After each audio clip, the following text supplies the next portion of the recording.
Hello and welcome to your weekly video forecast for the week beginning the 8th of September 2014.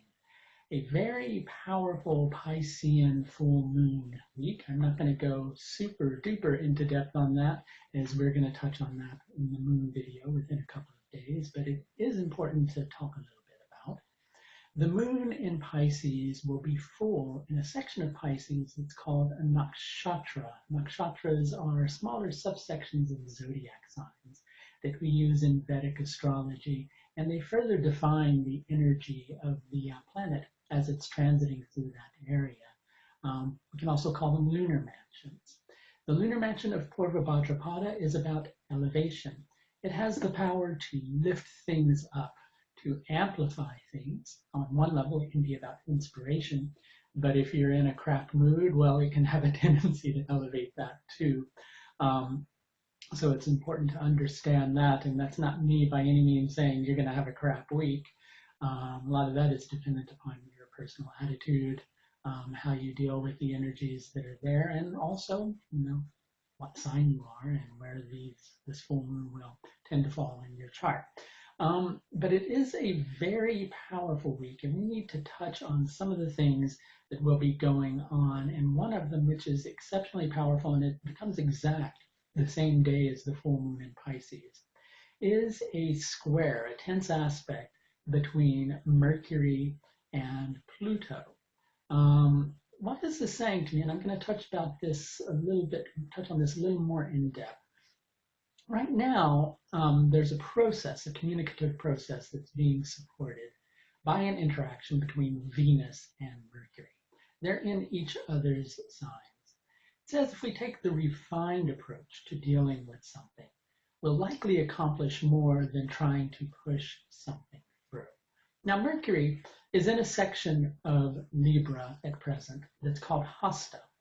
Hasta deals with the power of manifestation, making things happen, but it can also tend to have a lot of control issues associated with it. When we're trying to make something happen, it doesn't always mean that we're surrendering to a process. And with Mercury squaring Pluto, Pluto is in a section of Capricorn that's called Purva Ashadha. Pluto in Capricorn, first of all, is going to bring some power issues to the surface.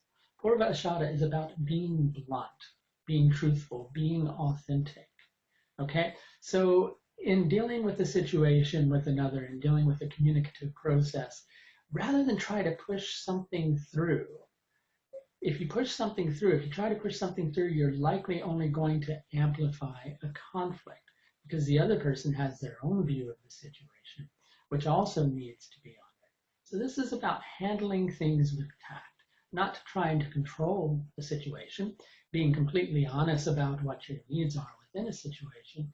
But again, there's something going on behind the scenes in relation to the sun. The sun in Uttara Phalguni and the sign of Virgo, dealing with the details, is forming a tense aspect to Uranus in Aries.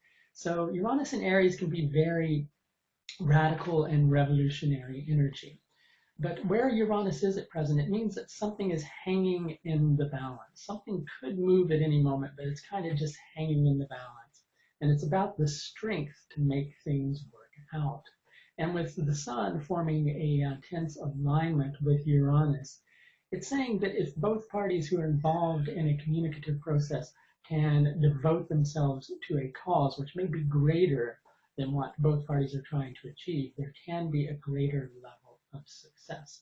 Jupiter is very important to the process that's going on with the planets this week. And Jupiter is in Ashadha, which deals with wisdom. It deals with serpentine energy. It deals with potential. So we see there's a potential for expansion, a potential for growth, okay? But we need to use the wisdom that we have learned from past mistakes. Jupiter and Ashadha is actually ruled by Mercury. So when we go through that process this week, of perhaps feeling like we might want to try to leverage a situation a little bit more than is necessary, then it could be wiser to just take a step back and look at things from a higher perspective to see if you can understand things. I'm not going to go into detail with every single aspect, But there is the potential this week because of an opposition between Venus and Neptune for things to go either way. Neptune in Pisces is in Shatabisha.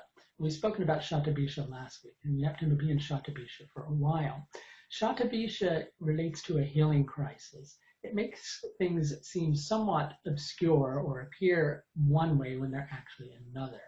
It's a very Neptunian energy itself, and actually in Vedic mythology, the Vedic deity Varuna is associated with Shatabisha, and Varuna is the Vedic equivalent of Neptune. So Neptune feels right at home in that area of the sky. But because this is dealing with an opposition with Venus, in partnerships and relationships, there can be the potential to go into a drama and get sucked into something that is making neither party really see things from a realistic perspective. And this is coinciding about a day before an opposition between Mercury and Uranus, which could stand to shift things if, either party pushes too far. We can see that on the global scale, but it's a lot going on the individual level too, that we're all facing some rather massive changes. And it's better to handle these changes in a refined manner than trying to quickly push for a solution at the drop of a dime. It's only going to force things.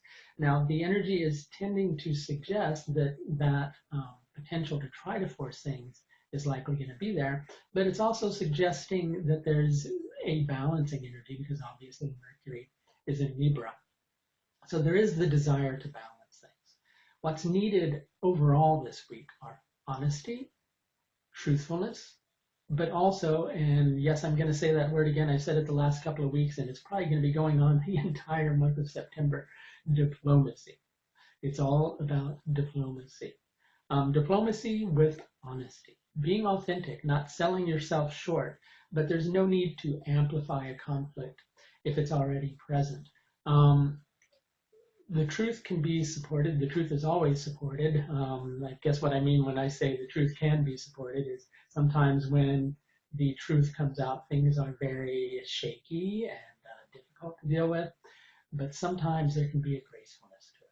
And if things are handled appropriately and the temptation to rise to the bait is avoided, then things can actually flow in a rather graceful manner rather than a rather explosive manner. That's what the focus needs to be on, because as we close the week, there's a really conflagrant aspect between Mars and Uranus. This is very powerful because Uranus is in Aries, which is ruled by Mars. And it's an aspect called a sesquiquadrate. Sesquiquadrates usually don't live very long, these aspects. They take about a day or two because they only become felt when they're within about a degree of orb, but they are nonetheless very powerful, especially when they involve two planets like Mars and Uranus. There's something that you're devoted to, an idea, seeing things work out in a specific way, and you're feeling compelled to shift the balance by taking a radical step. I would say one of the things to do would be to be aware of the sensitivities that are involved on all levels. If the overriding importance is that the shift happens, then go ahead and take that shift, but be aware of the fallout that might have to happen as a result. It's a very powerful week. Down the line, you're going to look back on this week and recognize that it created a lot of changes in your life. Where things are inspiring, there's the potential for those things to become boosted, but where things are difficult, there's also the potential for that to be amplified. So you have to be aware of that as we're dealing with this full moon energy this week. On Tuesday in the UK, which is where I'm located, and the moon is full in Purva Bhadrapada. Purva Bhadrapada, again, about elevation. So focus on those good things you want to elevate. And the things that are more challenging, focus on how those can be sorted. That's going to do it for your weekly video forecast. Until next week, I hope that you'll take very good care.